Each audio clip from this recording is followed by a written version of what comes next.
It began as an ordinary afternoon outside Westbridge Academy, the kind of prestigious school where luxury cars line the curb and security guards outnumber teachers. Parents with high-status careers and carefully tailored suits stood waiting for their children. Yet even in this world of immaculate perfection, one figure always stood out, the billionaire who arrived in a silent black sedan with tinted windows, accompanied by a driver, 2 security personnel, and the air of a man accustomed to barriers. No one ever approached him, no one ever thought to. His presence alone commanded distance. That day, however, something felt heavier around him. He stood with his daughter's small hand resting against the fabric of his coat, her eyes downcast, her posture withdrawn as usual. Though she was beloved by her father, she had not spoken since birth, communicating only through subtle gestures, glances, or brief touches. The girl's silence was not something the billionaire tried to hide. He adored her more fiercely than anyone could imagine, but it was a silence filled with weight and unanswered questions.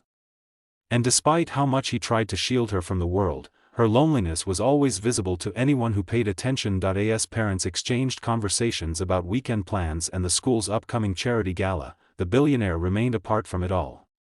He checked his watch in a motion that had become habitual, though he had nowhere urgent to be except the refuge of his own home.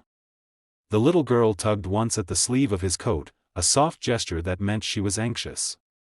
He crouched down, whispered something comforting, but she did not lift her eyes.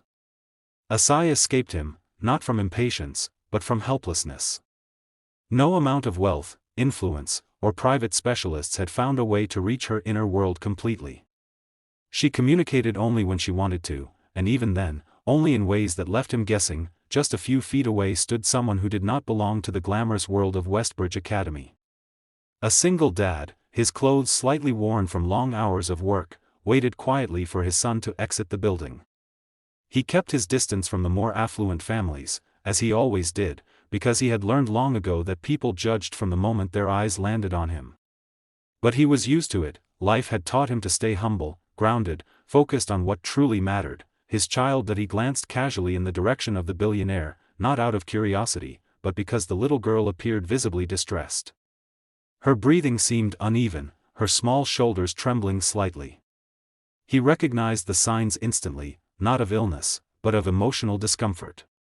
His late sister, who had been deaf since childhood, used to show the same restless signals when overwhelmed. And just like he used to do for her, he instinctively made gentle hand movements, motions meant to catch someone's attention without startling them. It wasn't a full sign, not yet, but a simple wave of understanding. Something almost no one else noticed, yet the girl did. Her eyes lifted for the briefest second, and their gazes met. The father noticed the subtle connection but didn't think much of it. The billionaire, meanwhile, had never seen his daughter respond so suddenly to a stranger. His eyebrows narrowed with confusion, not suspicion, but a genuine curiosity he had not felt in years. Still, he said nothing. He chose to watch. As the minutes passed, the noise around them increased. Children spilled out of the school's entrance, laughing, shouting, reuniting with their parents. The billionaire's daughter stiffened at the noise, pressing her face against her father's coat. The world was too loud for her. Too unpredictable. Too overwhelming. And while her father tried to calm her, there were limits to what words could do. Words had never been hers to use. The single dad, standing off to the side, recognized the girl's discomfort as if he had known her all his life. It was the same expression his sister would make at crowded family gatherings, loud holidays, or chaotic school events. A language of silence he had learned to understand long before he could understand the spoken one. He looked at the little girl again, this time more intentionally, and slowly raised his hands. Without moving his feet, without stepping any closer, he shaped his fingers into a simple, universally gentle sign. "Are you okay?" It was subtle, soft, and respectful, and it changed the atmosphere instantly. The girl's eyes widened, not in fear, but in recognition. Not many people knew sign language, especially in environments like this. But she did. Her tutors used basic sign communication for emotional support, though it was rare for her to engage openly. Yet here, in this chaotic parking lot filled with rushing parents and honking cars, she responded to this unfamiliar man with a calmness neither her father nor her teachers had been able to achieve in moments of stress. Her small hands moved, hesitant at first, but deliberate. A slight motion toward her chest. A nod she barely made. It wasn't formal sign language, but it was meaningful. It was her way of replying, "I'm fine." I think several parents nearby witnessed the exchange and paused, whispering with surprise. Some covered their mouths. Others simply stared. A billionaire's daughter communicating freely, and to a stranger wearing work boots, was not something anyone at Westbridge expected to see. The billionaire himself felt the world slow around him. He looked at his daughter, then at the single dad, who seemed equally surprised at the girl's response. Something shifted inside the billionaire then. Not pride, not embarrassment, but awe.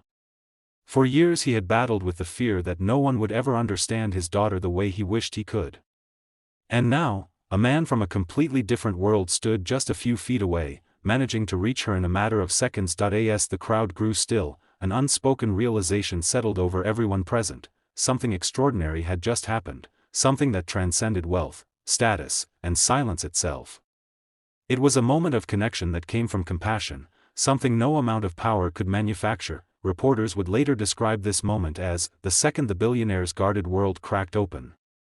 But to the witnesses who stood watching that quiet miracle unfold, it was more than that. It was the beginning of a story none of them could have predicted. What happened next unfolded not with dramatic fanfare, but with a quiet intensity that left everyone around unsure whether they should keep watching or respectfully look away. After witnessing his daughter respond so openly to a stranger, the billionaire found himself standing frozen, uncertain of the right next step. It had been years since he had seen her initiate or sustain a connection so willingly. The world around him, with its honking cars, chattering parents, and cluster of uniformed students, faded into a distant hum as he focused solely on the little girl and the man who had somehow reached her. He tightened his protective hold on her hand, not out of suspicion, but out of instinct. She looked more relaxed than he had seen her in days, her shoulders no longer drawn up toward her ears, her breathing no longer shallow and strained. A single moment of silent communication had shifted her entire emotional state. He studied the single dad, wondering how a man who had arrived so quietly could hold so much understanding in just a gesture. The single dad didn't approach. He made no attempt to insert himself into their world. In fact, once he saw the girl was calmer, he looked away, turning his focus back toward the school doors as if everything that had happened were the most natural thing in the world. He had merely responded to a child in distress using a language he knew. To him, it was kindness. To everyone else around, it felt like witnessing the impossible, but the billionaire wasn't willing to let the moment pass. His daughter rarely chose to engage, especially in crowded settings like this, and something deep inside him, part curiosity, part gratitude, asked him to find out more. He didn't walk forward aggressively, nor did he put on the intimidating air so many expected from a man of his wealth.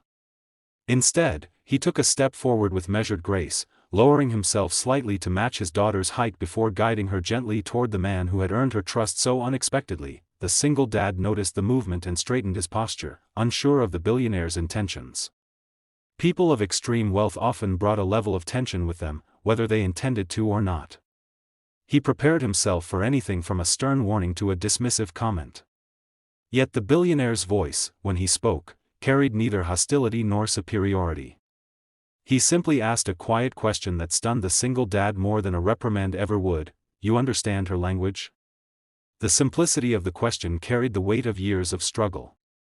It wasn't just about sign language, it was about understanding her world, her challenges, her silence. It was about reaching the spaces where even he, with all his resources, had felt powerless. The single dad nodded slowly, unsure how much to explain in front of the girl. He answered gently that he had learned sign language because his sister had been deaf and used it throughout her life. He mentioned it without embellishment, without seeking pity or admiration. To him, it was simply part of who he was.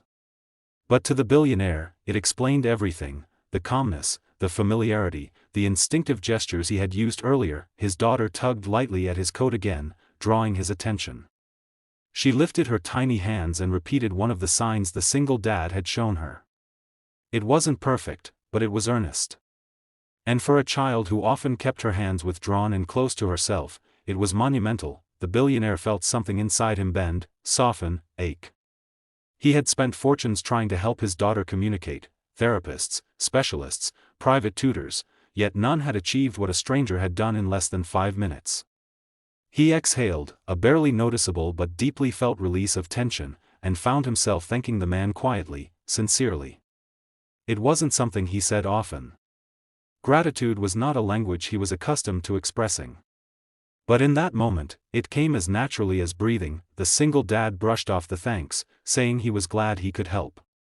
He wasn't trying to be modest, he genuinely didn't think he had done anything extraordinary. He believed it was simply what any decent person would do if they saw a child struggling. But the billionaire knew differently. In his world, kindness was often transactional, and empathy was sometimes overshadowed by social hierarchy. What he had witnessed was rare, not just kindness, but connection. Their brief interaction might have ended there had the billionaire's daughter not taken a step forward. Her tiny fingers reached toward the single dad's sleeve, brushing the fabric gently, as if asking him not to step away yet. The single dad froze, uncertain how to respond. Children rarely approached him out of the blue. Most parents tended to pull them back politely, quietly, sometimes with thinly veiled judgment in their eyes. But the billionaire did not stop her. Instead, he watched, letting her guide the moment. She moved her hands again, repeating the sign she had used earlier, this time more confidently. The single dad understood immediately and responded in kind, crafting a simple, comforting phrase in sign language that meant, "I see you. You're okay. I'm proud of you." The billionaire swallowed hard when he saw her face brighten, just slightly. It wasn't a smile, she rarely smiled in public, but something new, something fragile, something hopeful appeared in her expression. It was the kind of change only a parent could recognize, the kind they spent years waiting for. He asked the single dad if he taught sign language professionally, and the man shook his head, explaining that he worked manual jobs and only used sign within his own family. Then he apologized, thinking perhaps he had overstepped. But the billionaire shook his head gently. For once, he didn't feel the need to assert authority or formality. Instead, he surprised himself by asking another rare and vulnerable question: "Would you teach me? Teach us?" The single dad blinked, taken aback. A billionaire, one of the most private, powerful men in the city, was asking him, a working-class father, for help. Not a service to purchase, not a contract to sign, but help. Human help.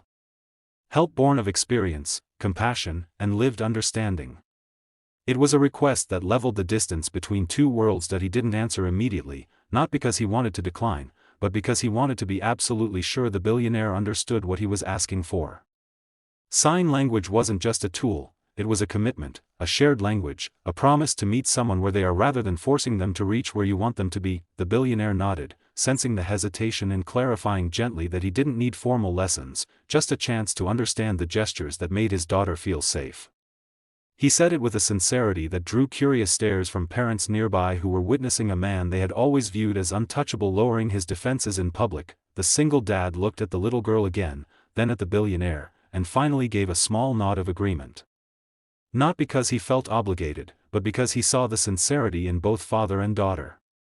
And because he believed, as he always had, that communication was a bridge everyone deserved to cross, especially children who lived in silent worlds. Reporters would later describe the moment as the day an unlikely teacher stepped into the life of a billionaire. But those who watched from the schoolyard knew it was more than that. It was the moment a little girl stepped out of isolation for the first time in her life. And it was the moment a father realized he might not have to walk her journey alone. In the days that followed their unexpected encounter outside the school, something began to shift, not in dramatic leaps, but in small, steady movements that were impossible to ignore. The billionaire, accustomed to schedules shaped by board meetings, negotiations, and constant demands on his time, suddenly found himself rearranging entire afternoons just to observe the quiet language his daughter had responded to so instinctively.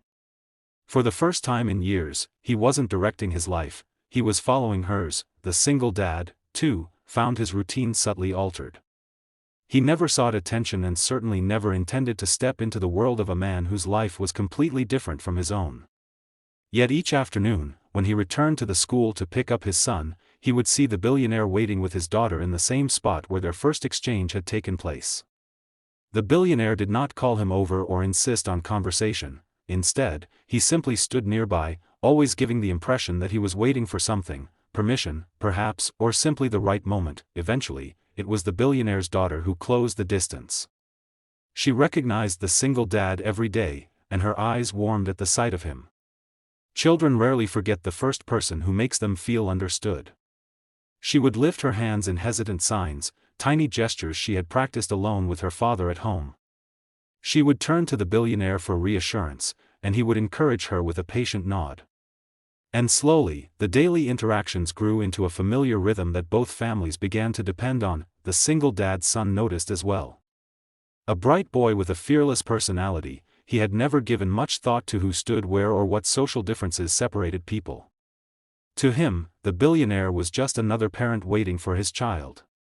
But he could see how intensely the man watched his daughter, how deeply he wanted to reach her, and the boy understood instinctively that this was someone trying very, very hard to be a good father. One day, after witnessing another strained attempt from the billionaire to follow his daughter's gestures, the boy casually approached and offered to show him the correct signs. The billionaire bent down, lowered his pride without even thinking, and let the boy guide his hands. It was a humbling moment, a billionaire being taught by a child, but also a revealing one. Wealth had never solved the one challenge that mattered most, and he was willing to learn from anyone who could help him reach his daughter. Over time, what began as brief exchanges grew into longer conversations. The single dad and the billionaire stood together near the school entrance, surrounded by the chaos of parents and students, yet somehow creating a pocket of calm only their small group occupied. They talked about children before they talked about anything else, the universal language of parents. The billionaire shared the struggle of raising a daughter who could not express her fears, joys, or pain in the ways the world expected. The single dad spoke of raising his son alone, juggling work and responsibilities after his sister passed away, leaving behind the only family member who had ever needed sign language to communicate. The billionaire listened not with the politeness of a wealthy man engaging in small talk, but with the curiosity of someone desperate to understand real human experience. And for perhaps the first time in years, the single dad felt seen, not as a working-class father, not as a man with limited means, but as someone whose knowledge mattered, whose presence made a difference. But the true transformation was happening in the billionaire's daughter. With each passing day, the stiffness in her posture began to soften. She approached the world with less fear, less hesitation. Her hands, once tucked close to her body, began forming shapes with greater confidence. She started signing simple words before looking up to make sure her father understood. Every time he got one right, she would blink in surprise, as if she wasn't used to him understanding her. And every time he struggled, she would turn discreetly toward the single dad, who would gently demonstrate a clearer motion for her father to follow. It was a quiet circle of learning, the billionaire learning from the single dad, the daughter learning from both, and the boy watching with pride as the adults around him bridged worlds that normally never touched. Outside observers began to take notice too. Teachers commented on the little girl's newfound confidence. Parents whispered about seeing the billionaire kneeling beside the single dad, their heads bent together as they practiced hand movements once reserved for deaf communities. Some raised eyebrows, surprised by the unusual friendship. Others smiled privately, moved by the tenderness behind the daily ritual. But no matter the reactions, the small group remained unchanged in their routine. One afternoon, however, marked a turning point neither father could forget. It happened when the daughter, after a day that had clearly been overwhelming for her, ran out of the school building with tears in her eyes. The billionaire's breath caught instantly, fear gripping him. She rarely cried, not because she didn't feel deeply, but because expressing her distress outwardly was a challenge. He tried to stop her long enough to understand what was wrong, but she shook her head, overwhelmed. Before he could attempt another gesture, she spotted the single dad and ran toward him, not with the hesitation she normally had, but with pure instinct. She lifted her hands urgently, and he responded immediately, his own hands moving with a calmness that seemed to steady her heartbeat. They exchanged a short sequence of signs, and slowly, her panic eased. The billionaire watched helplessly, yet gratefully, as his daughter trusted this man enough to seek comfort in a moment of distress. When she was finally calm, she walked back to her father and signed out a single sentence, a sentence he recognized only because the single dad had taught him the day before. When he translated it in his mind, his chest tightened. She had said, "I felt scared. But he helped me understand my feelings." It was the first time she had ever expressed an emotion clearly, directly, and without retreat. For a father who had spent years searching for a way to reach her inner world, it felt like a miracle. When he looked at the single dad, the billionaire felt a gratitude too deep for words. He knew that money hadn't bought these moments, connection had. Kindness had. Humility had. A man who had no reason to step into their lives except compassion had given his daughter something he could never repay. That evening, long after the school had emptied, the billionaire found himself standing alone in the quiet of his home, replaying the moment again and again.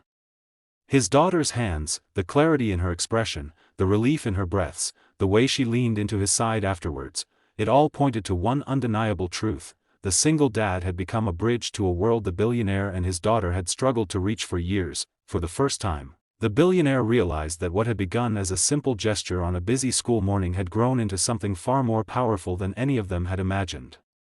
It wasn't just a shared language.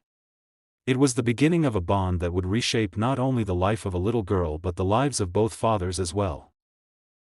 As the weeks unfolded, the quiet bond forming between the billionaire, his daughter, the single dad, and the little boy began to evolve into a relationship that stretched beyond school gates and hurried afternoon exchanges.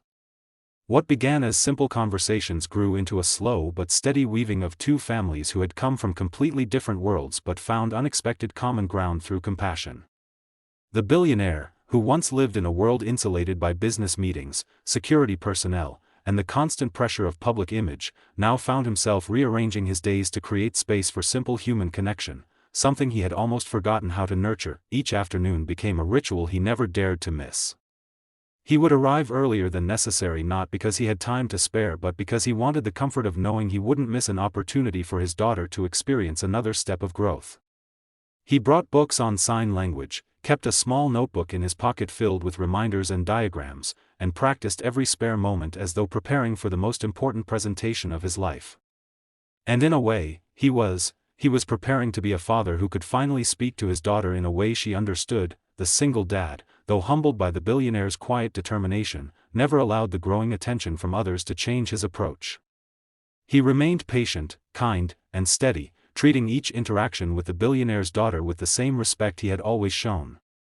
He understood, perhaps better than most, that communication was not only about vocabulary but about presence. It was about letting a child know they were seen and understood without pressure or expectation.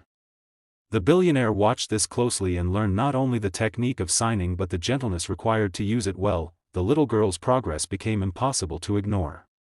Teachers reported she was more engaged in class, more expressive in her gestures, and increasingly comfortable interacting with other children. She had always been intelligent, but communication barriers had kept her locked behind silence. Now, with new confidence, her personality began to shine in ways no one expected. She laughed more often, leaned on her father's shoulder when she wanted affection, and used her small hands to share moments of her day that she had previously kept buried inside. Sometimes her signs were clumsy, sometimes her sentences incomplete, but every gesture carried a piece of her heart. And every time her father understood, her smile stretched a little wider. The billionaire treasured each breakthrough. He began to rediscover the version of himself that existed before business overshadowed everything, a man capable of deep emotion, capable of joy that wasn't tied to profit margins or successful ventures. His daughter's transformation was the mirror he didn't know he needed. She showed him the wealth he had been blind to, the richness found not in status but in connection. And beneath all of it was the steady presence of the single dad, whose knowledge, empathy, and quiet strength had made this change possible. As the relationship deepened, the little boy also grew increasingly involved, taking on the role of an enthusiastic teacher. He showed the billionaire quick tricks to remember certain signs, patiently corrected him when he mixed up gestures, and occasionally teased him in good-natured humor when he got something hilariously wrong. The billionaire welcomed the teasing with humility that surprised even himself. He had spent years commanding rooms, negotiating with world leaders, and running corporations, yet here he was, letting a child hold him accountable, and enjoying it, but not everything unfolded without tension. Rumors began to spread among other parents and within the billionaire's corporate circles. Some whispered that he was forming an unusual friendship that could affect his public image. Others questioned why a man of his stature needed help from someone they considered beneath him socially. A few even suggested that the single dad was taking advantage of the situation for personal gain. But the billionaire, for once, paid no attention. He had spent his life listening too closely to the noise of public expectation. Now he was learning to ignore it. One afternoon, after a particularly stressful day, he found himself confessing something to the single dad he had never admitted to anyone outside his small inner circle. He spoke quietly of the loneliness he had felt since losing his wife, of how raising his daughter alone had been both the greatest honor and the most overwhelming challenge of his life. He described the guilt of not knowing how to help her, the silent fear that he was failing her, and the weight of trying to navigate grief and parenthood without a partner. The single dad listened with genuine empathy. He didn't interrupt, didn't offer empty reassurances, and didn't treat the billionaire like a fragile man seeking comfort. Instead, he shared his own struggles, losing his sister, stepping into a role he never expected, and learning sign language not from a textbook but from necessity. What emerged in that exchange was not only mutual respect but something deeper, understanding. Both men had lost something precious and now found themselves rebuilding their worlds for the sake of the children who depended on them. Both had confronted grief, uncertainty, and the daily battle to be enough. And through those honest conversations, a friendship began to solidify, one built not on status or circumstance but on shared humanity. As the days grew colder and the evenings arrived earlier, the billionaire began inviting the single dad and the children for short visits, first to a nearby cafe, then to a quiet corner of his office building where the kids could work on school assignments while the adults practiced sign language. What surprised the billionaire most was how natural these moments felt. There was no awkwardness, no sense of imbalance, no feeling that one family was hosting another. Instead, it felt as though their lives were gradually folding together in a way that made sense. The little girl, who had once regarded the world with timid uncertainty, now blossomed in the presence of the boy she considered her first real friend. They played with ease, signing small jokes to one another, laughing at secrets only their hands could express. She began showing more affection, gently tugging her father's sleeve whenever she wanted his attention, confidently signing her needs and feelings without fear of misunderstanding. Her transformation was so profound that one evening, as he watched her sign an entire story about her day, the billionaire felt tears sting his eyes. Not because he pitied her or mourned the years of silence, but because he finally felt the connection he had longed for since the moment she was born. And behind that miracle was the single dad, whose kindness had reached into a life far different from his own and changed it forever. In the midst of these changes, a new sense of peace settled over the billionaire's home. His daughter, once quiet and withdrawn, now filled the space with expressive movement. The silence that once haunted the rooms no longer felt heavy, it felt meaningful. Sign language had become the family's new way of speaking, a language of hands, heart, and hope. And as father and daughter grew stronger together, the billionaire realized something he hadn't understood before. Sometimes the most valuable people in one's life are those who enter unexpectedly, offering nothing but kindness. He knew the single dad had not only changed his daughter's future but had reshaped his own. What he did not yet know was how deeply this connection would continue to evolve, and how profoundly it would redefine both families in the days ahead. As the investigation entered its fifth week, what had begun as a confusing string of unanswered questions evolved into one of the most unsettling and widely discussed rural cases in recent memory. Journalists who once stood outside the ranch with little more than speculation now returned with cameras, analysts, and entire teams dedicated to unpacking the layers of a story that refused to quiet down. While many cases fade as public attention shifts elsewhere, this one seemed only to grow more complex, drawing in experts from fields ranging from agricultural safety to forensic psychology. The rancher at the center of the controversy, once known locally as a quiet, hard-working man, now found himself under a national microscope, his every movement dissected for clues, his past re-examined with forensic precision. It was not just curiosity driving this momentum, but a collective feeling that something about the case remained unresolved, as if the truth was lingering just out of reach. Public discourse intensified around the woman's final statement before she lost consciousness, words that thousands shared online, debated in long comment threads, and repeated on televised panels. Too small, but it'll be quick. At first the phrase appeared ambiguous, even strange, but when investigators released additional context about the machinery she had been asked to inspect, the discussion shifted dramatically.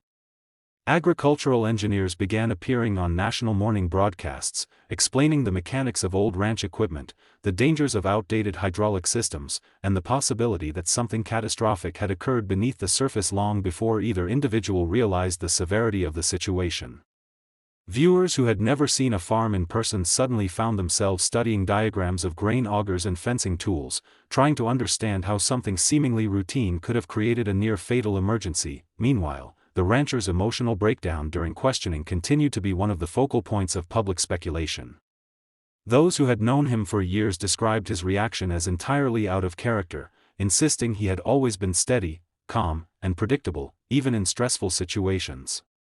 Yet when investigators asked him to recount the precise moment the incident occurred, he reportedly began shaking uncontrollably and struggled to maintain his composure. Official statements from the sheriff's office suggested that trauma, shock, or guilt could have triggered his reaction, but none of these explanations fully satisfied the public. Commentators debated whether this was the response of a man who had made a devastating mistake, or whether it hinted at deeper psychological layers that had yet to be uncovered. As with every element of the case, theories multiplied faster than authorities could address them. What further elevated the situation to national prominence was the newly released evidence from the emergency responders who first arrived on scene. According to their documentation, the equipment the woman had been asked to inspect had not merely malfunctioned, it had collapsed inward as though something inside had weakened it from the base. This contradicted early assumptions that she had mishandled it, and reporters quickly picked up on the discrepancy. The narrative shifted yet again, now centering on whether the rancher had known the machinery was unsafe and whether he had failed to warn her. Advocates for workplace safety seized on the case, launching broader discussions about the responsibilities of landowners, the need for improved regulation in agricultural operations, and the vulnerability of workers in remote locations. At the same time, support for the injured woman grew in unexpected ways. Neighbors who barely knew her organized community gatherings, fundraisers, and online campaigns to assist with her recovery costs. A local teacher began reading nightly updates to students curious about her progress, and small-town shops placed jars by their registers collecting spare change for her medical bills. These gestures of solidarity revealed something deeper than pity. They reflected the community's desire to reclaim control of the narrative, to ensure that empathy did not get overshadowed by sensationalism. For many residents, the case had become a symbol of the fragility of rural life, where help is often far away, accidents carry heavier consequences, and trust between neighbors is essential for survival. Despite the growing public pressure, investigators remained cautious, insisting they would not be rushed into premature conclusions. They continued interviewing additional witnesses, including ranch hands who had previously worked on the property, supply vendors familiar with the machinery, and acquaintances who might shed light on the rancher's recent behavior. Each interview added small fragments to a puzzle that appeared far larger than anyone had anticipated. A few individuals mentioned that the rancher had seemed unusually distracted in the weeks leading up to the incident, though their recollections differed on whether he appeared anxious, exhausted, or simply overwhelmed by the responsibilities of maintaining the sprawling property alone. Psychologists analyzing the case from afar warned against drawing conclusions from second-hand observations but acknowledged the possibility that mental strain could have played a role. The woman's condition also became a central subject of interest. Doctors noted that while her physical injuries were severe, her neurocognitive functions remained stable, giving hope for a full recovery. Medical experts interviewed on news programs explained that trauma-induced statements, such as the cryptic phrase she had uttered before collapsing, might not always correspond directly to conscious thought, but could instead reflect instinctive responses to fear or pain. Others argued that her words might provide critical insight into what she saw or sensed in those final moments before losing consciousness. Teams of medical professionals and investigators planned to conduct a detailed interview with her once she was strong enough to provide a full narrative, but for now, authorities asked the public for patience. The rancher, meanwhile, turned increasingly isolated. With the investigation ongoing, he avoided public appearances, relying on his attorney to serve as his representative. The attorney's brief statements emphasized cooperation and insisted that the incident had been a tragic accident, not the result of malice or neglect. Yet doubts persisted, fueled by the rancher's own visible distress and the gaps in the timeline leading up to the event. Experts on crisis behavior noted that people who endure traumatic incidents often exhibit physical symptoms similar to guilt or fear, reinforcing the need to avoid interpreting emotional responses as evidence. Still, speculation persisted, and social media continued to shape public perception faster than any official report could correct. As Week 5 drew to a close, the sheriff's office announced that several critical analyses were nearing completion, including metallurgical testing of the broken equipment, a stability assessment of the surrounding structures, and forensic reviews of the rancher's maintenance records. These reports, expected to be released soon, were anticipated to drastically reshape the direction of the case. Communities across the region waited anxiously, torn between hope for clarity and fear that the truth might prove more disturbing than the uncertainty they had endured thus far. What remained unmistakably clear was that the story had evolved far beyond a simple ranch accident. It had become a powerful reminder of how quickly a quiet rural community can find itself thrust into the center of national scrutiny and how fragile even the most familiar environments can be when unexpected tragedy strikes. With new developments imminent, the nation braced itself for answers, because each passing day made one thing increasingly undeniable. Whatever happened on that ranch was not merely an accident. And the truth, when finally revealed, would leave lasting repercussions on everyone involved.